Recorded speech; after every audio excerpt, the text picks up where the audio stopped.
welcome to episode 156 of Morning Kickoff, a weekly Vikings show where we cover all news football. I'm your host, Matt Whit, and today we are live on youtube.com/MattWhit. You can check us out every Monday and Thursday morning, or listen to all the pre-recorded podcasts wherever you get your podcast.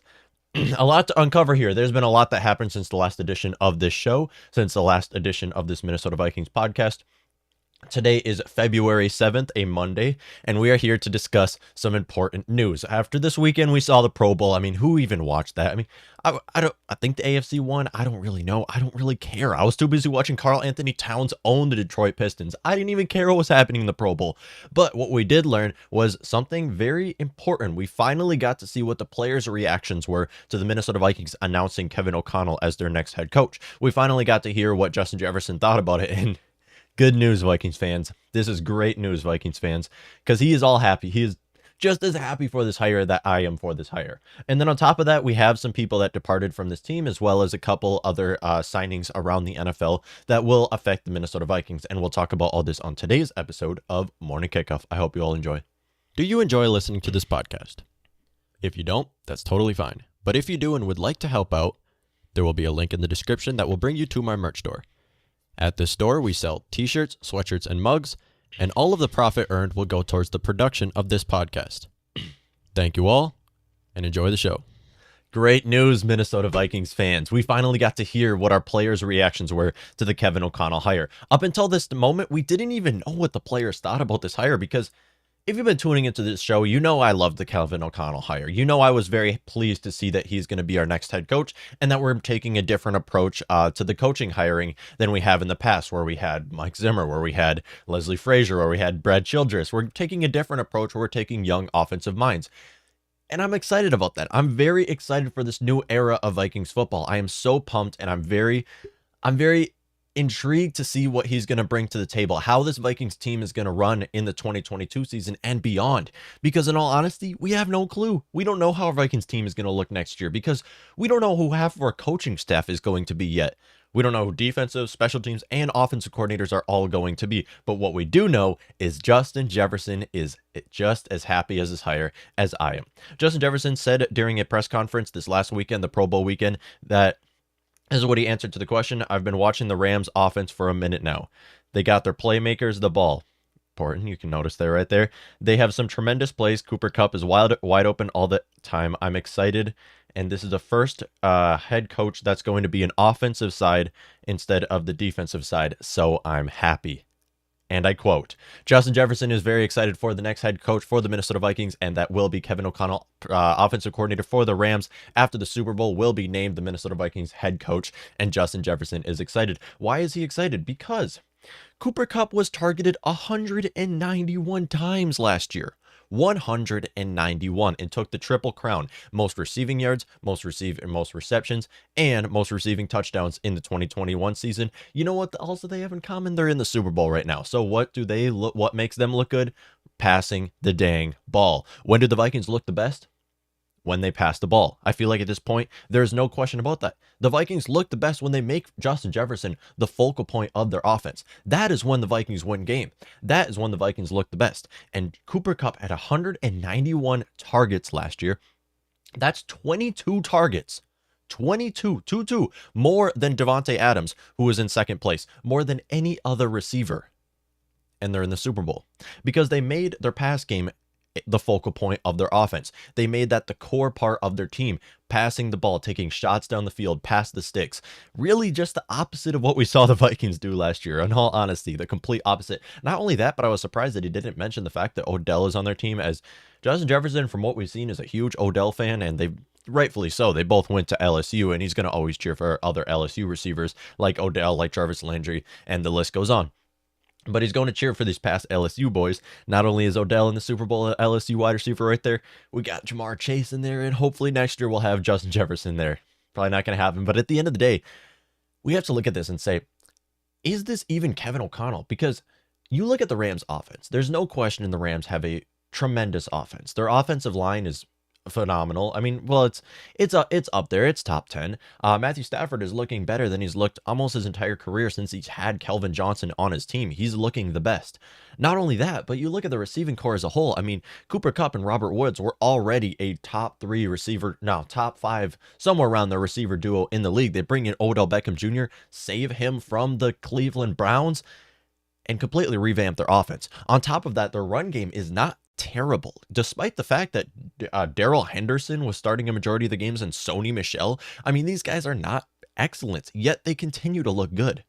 So it's no question that the Rams offense is great and probably one of the leading reasons why they're in the Super Bowl. I mean, I understand they have Aaron Donald, Von Miller, I mean, Jalen Ramsey on the defensive side of the ball. They have a lot of star defensive players. But the reason why they're in the Super Bowl right now is their passing offense. The reason why the Bengals are in the Super Bowl right now is their passing offense. And you look at it for the Minnesota Vikings. Yes, defense was the biggest reason why we lost last year. But the biggest reason why the Vikings didn't make the playoffs was the fact that they didn't make Justin Jefferson the focal point of your team. There is no question at this point in time that Justin Jefferson is your best playmaker on your team. Better than Dalvin Cook, better than Adam Thielen, better than Osborne. I believe right now there's no question about that. When the Vikings team looks best when you take shots down the field to Justin Jefferson, yes, I understand. The run game, I love running the ball. The run game is always open. But you have to remember that you have to be an unpredictable offense in 2022 that runs plays like it's not 1980. Mike Zimmer, I'm talking to you. But you look at this here, and now this is so exciting. But here's the thing. You look at the Rams offense. It's not a Kevin O'Connell-led team. Because you can say, well, Kevin O'Connell led this team to the Super Bowl because their offense looks great. That's not a valid point, because that's a Sean McVay-led team, the entire team. And that offense is led by Sean McVay, and he's just known to make one of the best coaching trees in the entire NFL. So it's led completely by Sean McVay, and that's why you got to give him credit where credit is due. That man is a mastermind of an offensive coordinator, and he's also the play caller, so he's in charge of that offense. But this helps Kevin O'Connell because Kevin O'Connell can learn from Sean McVay as he's under Sean McVay. And despite the fact that Sean McVay might be more designing the plays and calling the plays than Kevin O'Connell, it's good to know that Justin Jefferson is excited for this hiring. And I'm really wondering what other players think, because I'm excited for the Kevin O'Connell hire. And from what I've seen, a majority of Vikings fans are. Now, yes, a lot of people are not at all happy about hiring Kevin O'Connell. And, I can see their points. I can see where they're coming from. But I'm very excited for this. And it's good to know that Justin Jefferson is excited. Why? Because Jefferson wants the ball. And this is not the kind of diva situation where you're like, oh, classic receiver just wanting the ball. That's all they care about. No, that's not. All that Justin cares about is winning the game. You've never seen Justin Jefferson complain about not getting targets when they win the game. He could get 6 targets, Vikings win the game. Jefferson doesn't care. Okay, the reason why Vikings were losing games was because they weren't targeting Jeffersons, because they weren't taking shots down the field, because they thought taking tight end screens on 3rd and long is a good idea. That is the reason why the Vikings were losing to the Cowboys. The reason why the Vikings were losing to the Lions last year was simply the fact that they don't know how to run an offense. And now bringing in this new head coach, Kevin O'Connell, can help us revamp this Vikings offense. Give our offense a new identity. Give our offense the right identity. And I'm all in for it. I'm so excited to see what other players are thinking about this. I'm so excited. I'm so excited because we have no clue. We have no clue what other players are thinking right now. And it's good to know that our star player, Justin Jefferson, is happy for this new hiring for the Vikings. I'm really curious if you guys all watched the Pro Bowl, because I'm going to be honest, the moment the Wolves started playing the Pistons, I turned that off. I didn't even care. I didn't care who won. I didn't care who lost. I only watched like the first half. Pro Bowl's so stupid. The Pro Bowl game just does not need to exist. The Pro Bowl needs to exist. I think it's very important to have a Pro Bowl to show appreciation to players. The Pro Bowl does need to exist, as typically when you see players make the Hall of Fame, you can say, oh, they made 13 straight Pro Bowls. Like, the Pro Bowl needs to exist. The Pro Bowl game does not need to exist. No, it doesn't. It is ridiculous. It's a clown show. I mean, you just don't need to have players running around not trying, kind of two-hand touch football. Like, you don't need the Pro Bowl game. You can just have these players go on a vacation and do the skill showdown, add more skill showdowns games. Just have them have a good time at the end of the day. You don't need a Pro Bowl game. You need a Pro Bowl, though. You don't need it to be fan voting, though. I'm going to actually, after this Super Bowl, I'm going to say how I would make the NFL a lot more enjoyable to watch.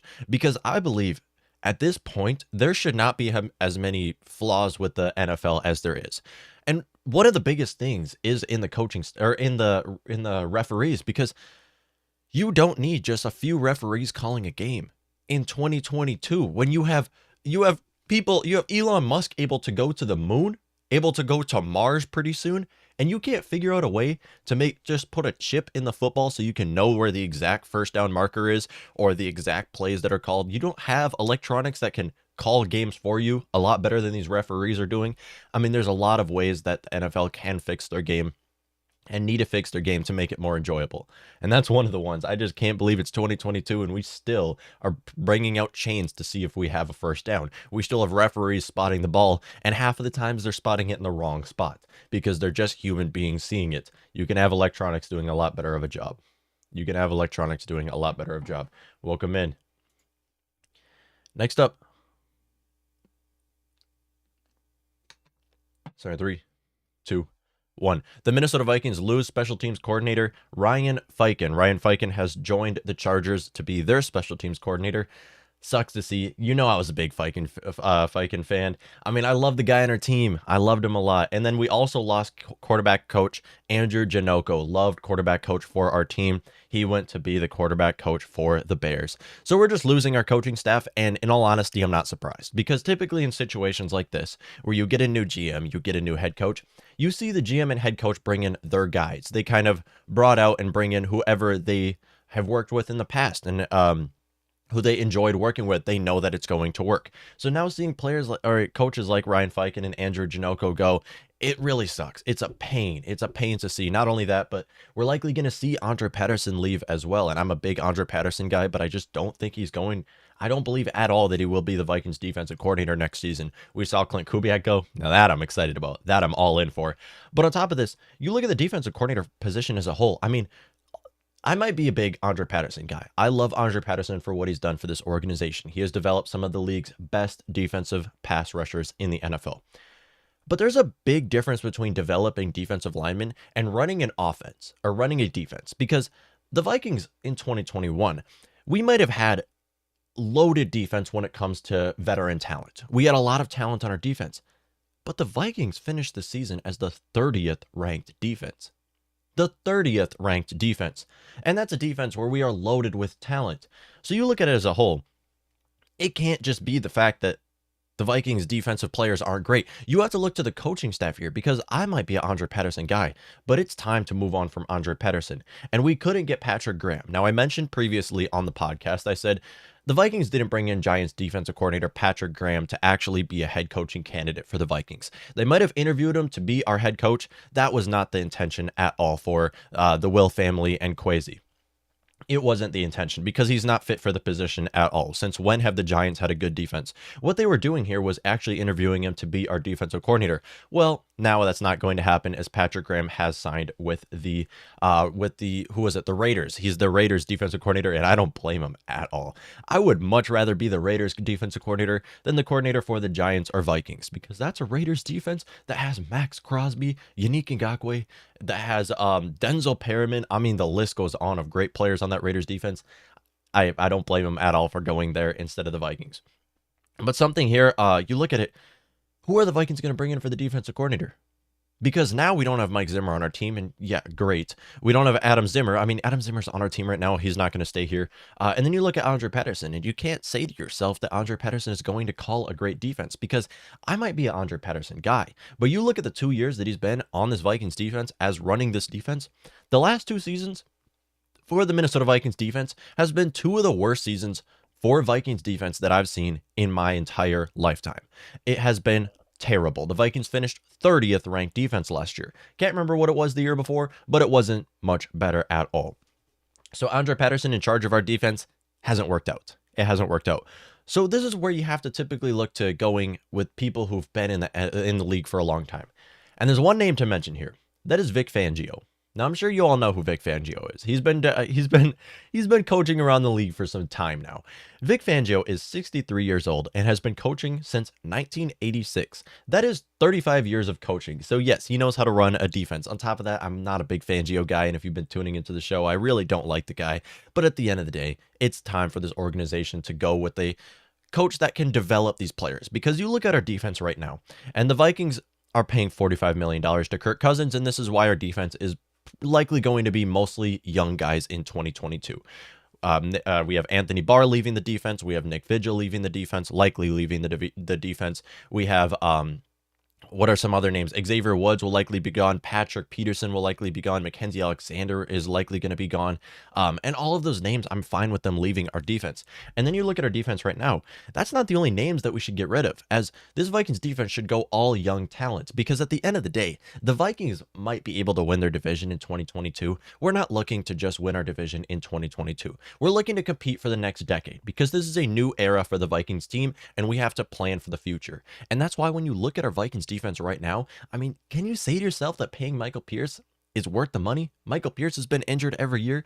I mean, you got to either cut or trade Michael Pierce. On top of that, Harrison Smith. Now, Harrison Smith has shown no sign of decline, but at the end of the day, he's over 30 years old, and realistically, you don't need to keep him on your defense. You can find trade value in trading away Harrison Smith and moving on to the future. So if you bring in a coach like Vic Fangio, now Vic Fangio is one name that I want to mention here because he's been coaching for a long time. He's been coaching for 35 years, so he's definitely fit to be the Vikings defensive coordinator and will likely not get a head coaching gig anywhere, as the last 3 seasons as the Broncos head coach were all losing seasons and didn't go too hot with Vic Fangio as a head coach. So he'll likely be a defensive coordinator somewhere, and hopefully with the Vikings. But you look at it, and here's where the Vikings have to go all young talent, because you look at our defense as a whole right now, and all those names, if all those names on defense do leave in free agency, and we move on from Harrison Smith, and we move on from Michael Pierce, and I've said multiple times that will help us in the long run. Now, you can bring back Patrick Peterson and whatnot. You can bring back Xavier Woods. I'm fine with those decisions. But you look at, in the long run, you have to load up on young talent. And if you look to this upcoming free agency, you can fill a lot of your needs in free agency. And I've mentioned Harold Landry is a perfect player to come on our defense. 26-year-old outside linebacker, maybe the most underrated in football. He's a top name that I want to look at here. Maybe Carlton Davis. I mean, that's another name that I was talking about that could come on our defense. You can load up on young talent in defense and don't have to wait until the draft. But you look at that here, and the Vikings, if they load up completely on young talent on defense, and Vic Fangio is in charge of our defense, we're not going to be the 30th ranked defense in 2022 likely we were this last season. So I might be an Andre Patterson lover, but it's time. It's time to move on. Now, if Patterson wants to be our defensive line coach, I'm fine. Fine. He can be a defensive line coach. I mean, we've seen it in the past. He's developed some of the, not only Vikings' best defensive linemen in history, but the league's best. He's developed Danielle Hunter and Everson Griffin onto who they are today. On top of that, you see what he's doing with DJ Wanham. I mean, I want Andre Patterson to be on our team as a defensive line coach, no longer as a defensive coordinator, because we've seen the Vikings defense this last 2 seasons. It's been terrible. These last 2 seasons of Vikings defense were the worst in history, and it's time to look to maybe a future defensive coordinator like Vic Fangio. Not only that, but Vic Fangio was the defensive coordinator for the 49ers from the years, I don't know, it was some time ago, but he was the defensive coordinator for the 49ers at the same time Kwesi was the 49ers as well. So they have some history right there, and right now you can look to maybe Kwesi bringing in Vic Fangio if they had a good relationship.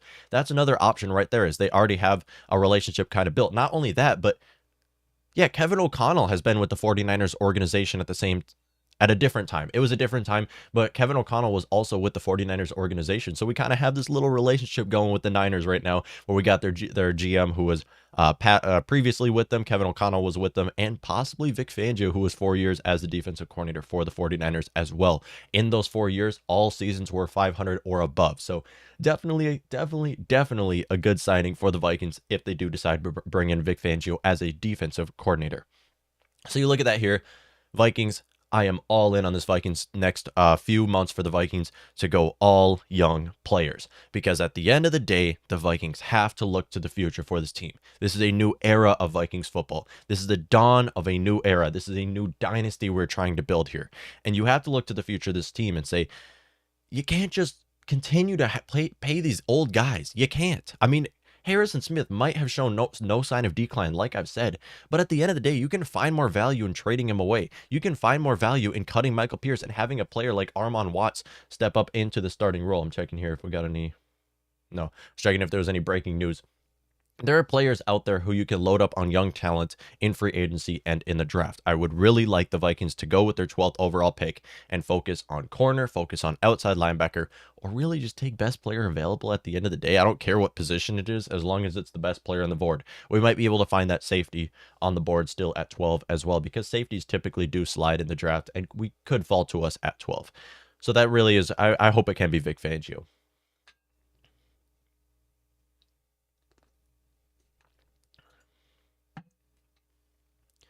Starting 3.